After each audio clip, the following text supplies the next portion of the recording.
Right, good morning everyone and welcome. It's gone 9 o'clock and my name is Dieter Schulze and I'm head of tax for RSM South Africa. And today we're going to be dealing with tax deductions when working from home. A relatively hot topic at the moment, and most of you are going to be filing your 2021 tax returns soon, and you need to make the decision as to whether you make a claim or not. So hopefully after this morning's session, you'll be in a better position to be able to make that call. Please feel free to post your questions on the Q&A section as we go. There's a lot to cover in half an hour, so I'm not sure we'll have time to deal with the questions, but if not during the session, I certainly will respond via email afterwards. And then a copy of the notes will be sent out to everyone via email after the session. So don't worry about that. And then let's kick off.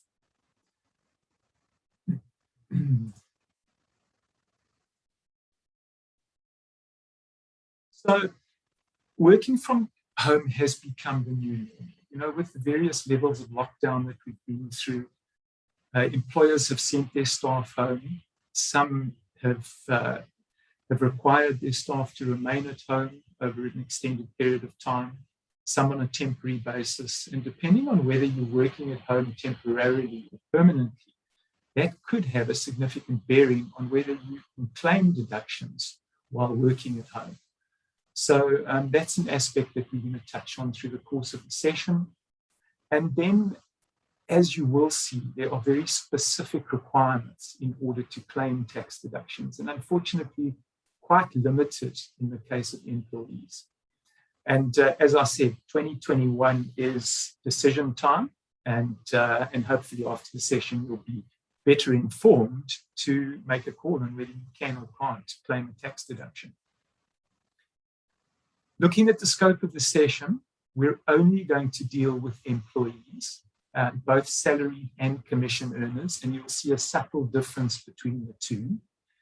And then the expenses that are incurred by an employee as a result of working from home. So the types of expenses that we do incur, and in many cases, employers are not reimbursing their staff for additional costs that are incurred while working at home.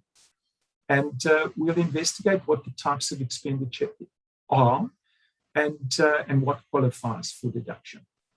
So it's very important to start with the law, because that's where we go to decide whether we've got a deduction or not. You can claim that deduction. So we start with sections 11A, D, and E. And all of these allow deductions.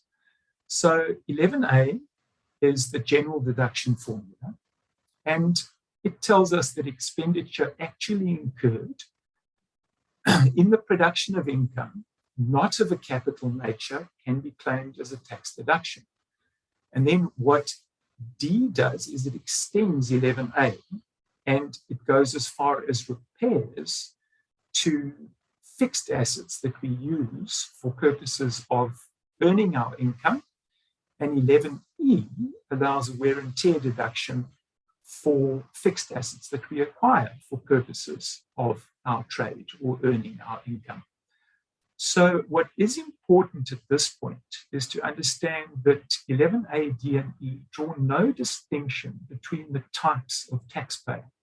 So these apply equally to employees as they do to companies, trusts, sole proprietors, and draw no distinction in that regard.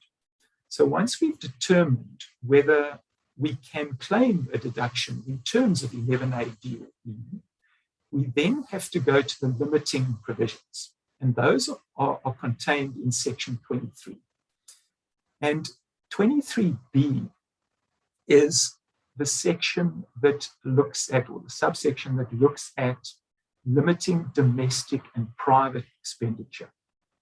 And it goes further to contain specific rules around home offices and the criteria and the classification of usage in terms of whether the home office expense will be deductible or not.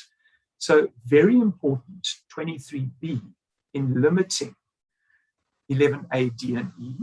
And then furthermore, we've got to look at 23M, which limits deductions against salary income. So commission and salary earners, 23M is our starting point, because essentially 23M prohibits any deduction other than the few that are catered for in 23M. And one of those is our home office expenditure. And it then refers us back to 23B to determine whether we can claim a deduction or not. So as you can see, an intricate web that is woven through these various sections. And it's no doubt that it's pretty confusing to navigate.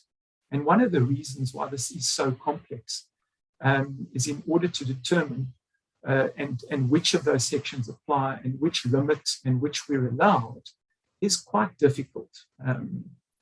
And hopefully we'll demonstrate and I suppose simplify that process through this session. What is then important is that the burden of proof lies with the taxpayer. So if you're going to make a claim, make sure you can support the claim. And we'll have a look at what documentation is required in that regard. What is also important to understand is that there's been no change to the tax law. Most of us are faced for the first time in 2021 that we've spent time at home. So we're asking the question, can we claim a tax deduction or not?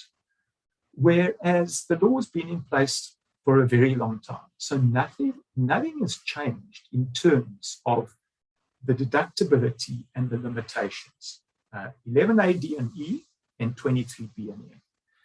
What has changed is that because of the popularity and this deluge of deductions that SARS is expecting, they've brought out a revision to their interpretation note 28 that deals with home office deductions. And in that draft revision, they really have been, I suppose, very narrow in their interpretation of the law. And it's quite disappointing, I must say, because there certainly are many taxpayers that are looking for relief, that are incurring additional expenditure, and in most of those cases are prohibited from claiming deductions because of the limitations. And there is some interpretation in terms of those provisions, but SARS in their interpretation note have really been narrow. And we've certainly made submissions to both SARS and Treasury to relax the law in this regard, and we'll touch on that as we go through. So I mentioned the limitations in 23B, and 23B contains two sections, so subsection A and B. And subsection A we'll start with, and the first hurdle we've got to get over is that the Home Office must be occupied for trade purposes. The definition of trade is contained in the Act, and it includes employment income. So we've got no problem there. As long as we are carrying on our employment duties from home, we're using or occupying that Home Office for trade purposes. So tick, first criteria. We've then got three more hurdles to get over, and this is where it becomes tricky. So the first one is that the Home Office must specifically be equipped for purposes of trade. So it must be fit for purpose. In other words, if you're an office worker, you need a desk, you need a chair. And in my case, a treadmill desk works pretty well. So I spend my first 3 hours of the morning on my treadmill desk, and that certainly is equipment that is fit for purpose. And then I'm exhausted and I have to retire to my normal chair where I'm sitting at the moment. But the second criteria is that the Home Office must be regularly used for purposes of trade. So it's important here to understand that occasional use won't cut it. So it's got to be frequent. So once a week, over weekends, is not enough. So regular use is the second criteria. And then the third is the one that has been really restrictively interpreted by SARS, exclusivity. So that space must be exclusively used for purposes of trade. And SARS have adopted the view that it cannot be used for any other purpose. They've said that it must be a separate room in your house. It cannot be a kitchen counter or a dining room table. They do not regard that as exclusive. So this is the area that we're certainly going to lobby for the law to be changed, to allow for some flexibility here. Because it's so bizarre that even in the event that you do have a separate room that you're using as a home office, if that area is used as a play area for your children over the weekends, they don't regard it as exclusive, and therefore it is disqualified. So you see the kind of narrow interpretation that's given here, and the hurdles that we've got to get over in order to qualify. So then let's move on, and subpara B raises a subtle distinction between salary earners and commission earners. And a commission earner is someone that earns more than 50% of their total remuneration from commission. So it's very important that you understand that if you're earning commission, in order to qualify for, I suppose, the relaxed rules for commission earners, you've got to be earning more than 50% of your remuneration from commission. And if you do, then your duties must be mainly performed away from your employer's premises, but not necessarily at your home office. It can be on the road, at your client's premises, or at your home office.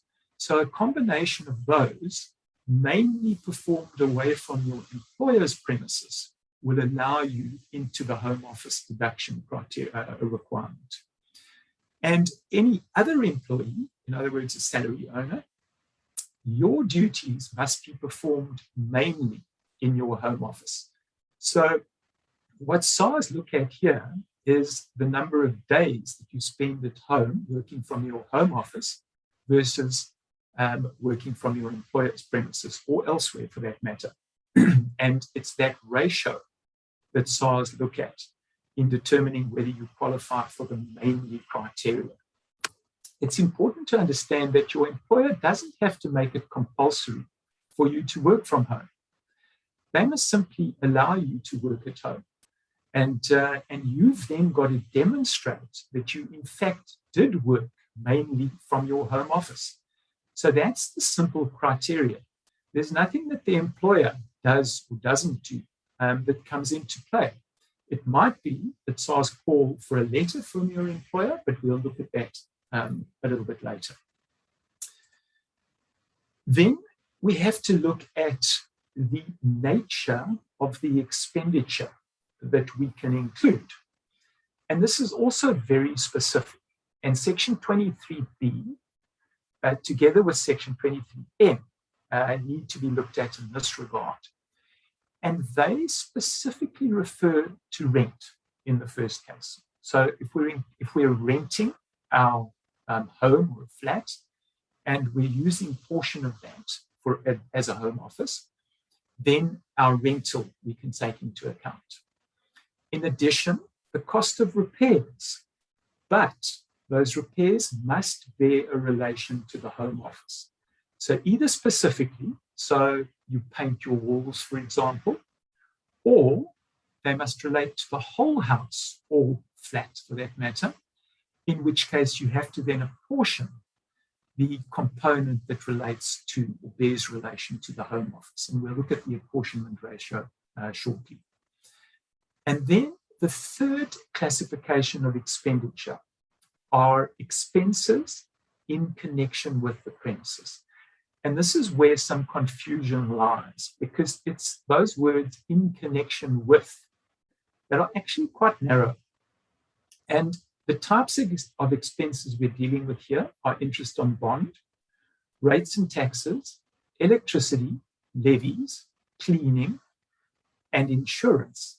But because the expense must be in connection with the premises, we're only entitled to claim homeowners insurance, which is often a small component of our total insurance cost. So we cannot claim our insurance premiums on contents. So that's important to understand and to be mindful of the limited expenditure that fall under expenses in connection with the premises. Then we move on to expenses that we incur as a result of working from home, but are not regarded as in connection with the premises. So examples of these are our phone costs. So our fixed line costs, mobile phone costs, fiber installation, internet service provider, stationery, furniture that we have to buy to equip our home offices, computers and other devices that we have to buy. So those are the types of costs that don't fit the definition or are not closely enough connected to the premises. So we've got to then look at whether or not a deduction applies for both costs. And the first port of call here, and when I say deduction, I'm talking in terms of section 11A or 11D or 11E. So we've firstly got to go to section 23M. And what 23M does is it prohibits a deduction by an employee. So an employee may not claim a tax deduction other than in very limited circumstances. And 23M tells us what those circumstances are. And in this case, the only qualifying deduction would be a wear and tear allowance on the cost price of assets that we use for employment purposes. So if we buy our phone, then we can claim a wear and tear allowance on our phone. Most of our contracts these days, I'm not sure that we ever own our phone. So though airtime, for example, wouldn't qualify. Furniture, if we buy furniture, we can claim a wear and tear allowance. And interpretation note 47 tells us over what period we can claim that. Computers and other devices, we could also claim a wear and tear allowance on. And so you see a very limited deduction available to an employee that is extended for commission earners. So importantly, more than 50% of our of our remuneration must be from commission, in which case then all these costs are deductible against the commission income. So as you can see, fairly limiting. Then we move on to the apportionment ratio, because of course some of these costs relate to the whole home. And therefore we have to apportion those for the area relating to our home office. And the first important aspect is that the size of the earth is irrelevant. We've got to look at the floor area of the premises, and we've got to take all buildings on the property into account.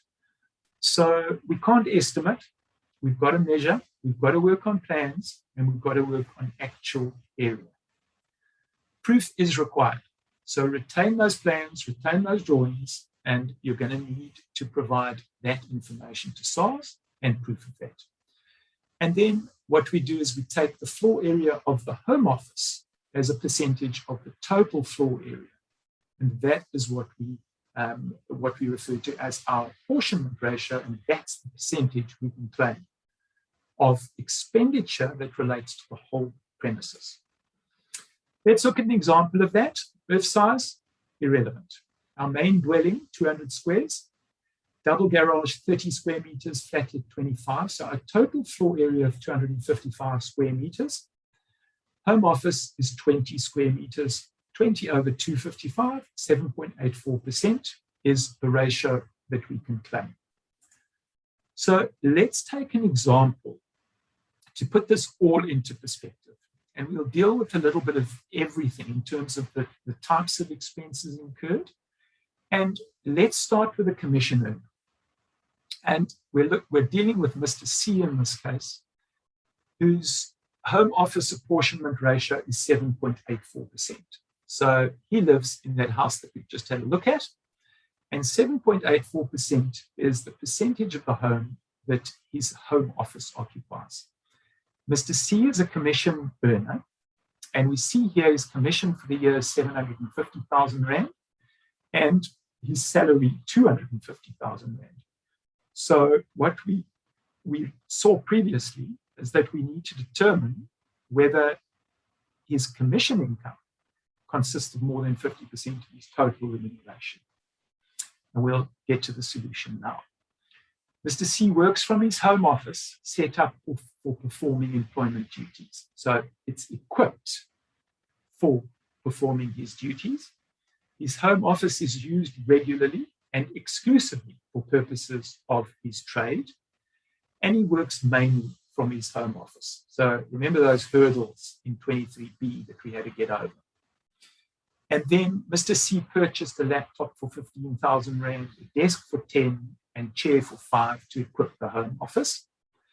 And the expenses incurred in connection with the premises were interest on home loan of 100,000 Rand, rates and taxes 50,000, roof repairs of 75,000. And then he painted his home office during the year and spent 1,000 Rand on that.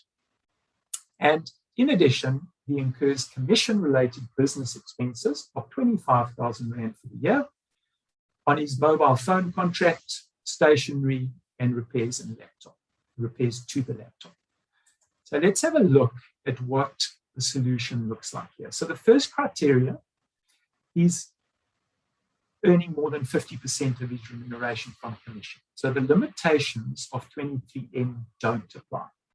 And we therefore know that he can claim additional expenses against his commission income. His home office is regularly and exclusively used for purposes of trade. 23B, tick.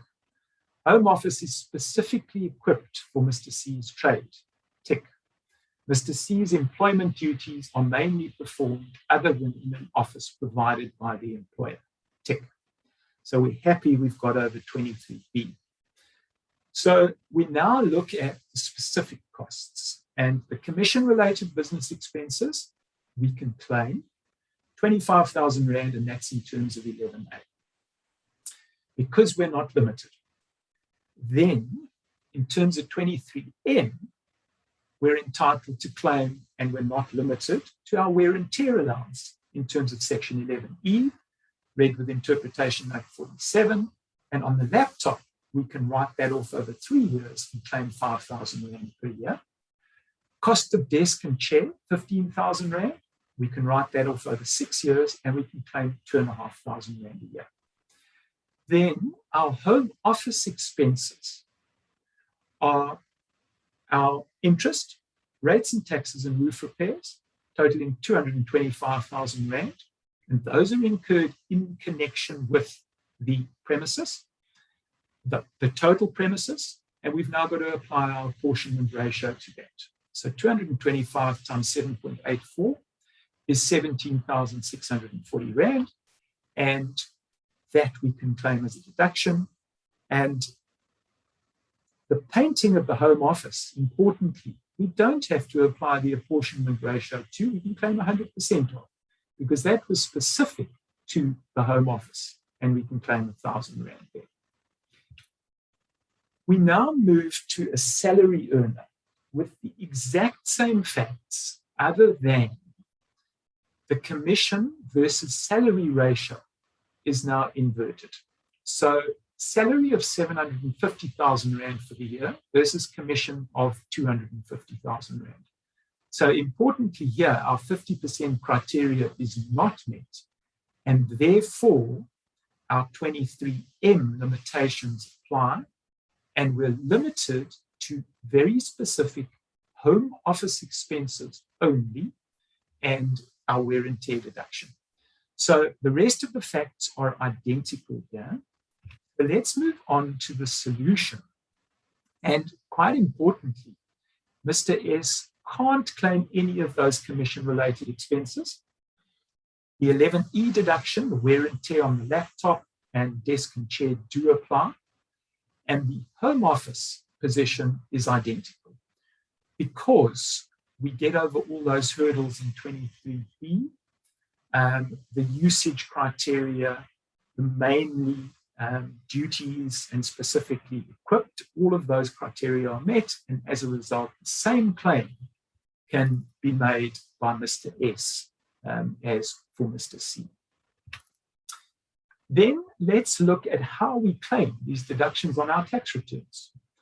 Well, going on to Efiling, and you start now creating your return, and you start with the comprehensive question wizard, and open up the other deduction, go to the other deductions or exemptions section.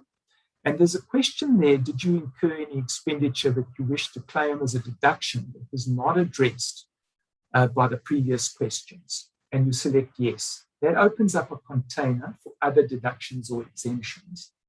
And you then move to that container, and you will see a block for home office expenses, code 4028, depreciation, code 4027, and other 4016. And that's where you insert your deduction that you want to claim in terms of and depending on what classification those expenses have and the appropriate place to put them. Importantly, the documentary proof that you must retain for 5 years, and SARS, in all likelihood, will call for this once you've filed your tax return and it's been assessed. So floor plans, your drawings in support of your apportionment calc, your actual calculations, their actual measurements, supporting invoices and bank statements, very important to retain all of those. A letter from your employer confirming that you were allowed to work from home or allowed to work away from the business premises. SARS seems to be insistent on this. Of course, the employer cannot confirm that you actually worked from home. All they can say is that you were allowed to work away from the premises. A log of the days that you worked from home and the days you worked at your employer's premises. Very important. This is something SARS insists on. And then the last one that most of us forget is your photos of your home office. That's proof that it's suitably equipped and exclusive to those requirements. Okay, and then I think finally we've got 2 minutes to go, and there is a sting in the tail, unfortunately, and that is the capital gains tax consequences that arise in the event that you do work from home. And the sale of a primary residence is dealt with in Part 7 of the 8th Schedule. And our first 2 million rand of any capital gain or loss on the disposal of our primary residence is disregarded.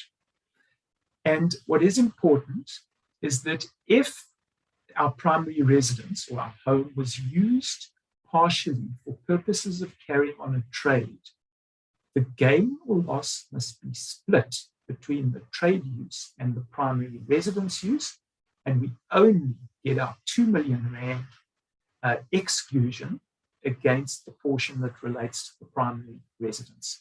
So we've got to do this apportionment. And it matters not whether you claimed or were entitled to claim a home office. It's simply if you used a portion of your home for carrying on a trade, you cannot claim your 2 million rand primary residence exclusion against that portion of the gain.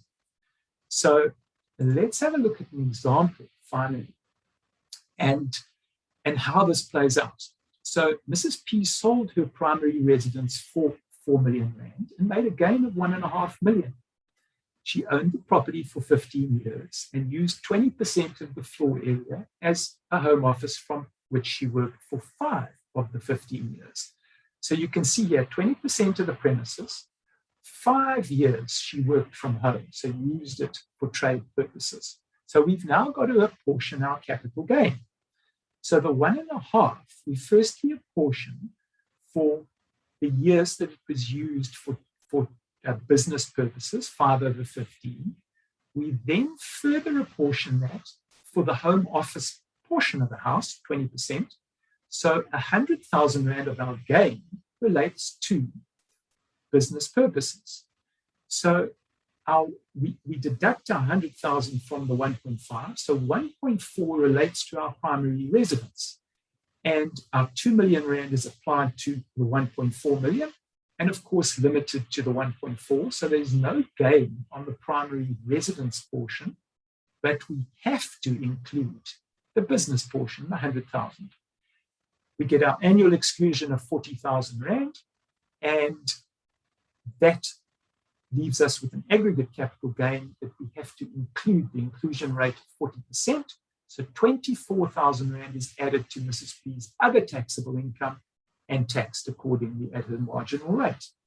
So the question now is, should we claim our expenditure in respect of our home office in terms of Section 11A, D, or E, or should we perhaps not, so that SARS not aware of the fact that we used portion of our residence for trade purposes? Because of course, if we don't disclose it, no one will ever know. But the fact is that the law says if you use portion of the premises for work purposes or for trade purposes, you've got to do this apportionment.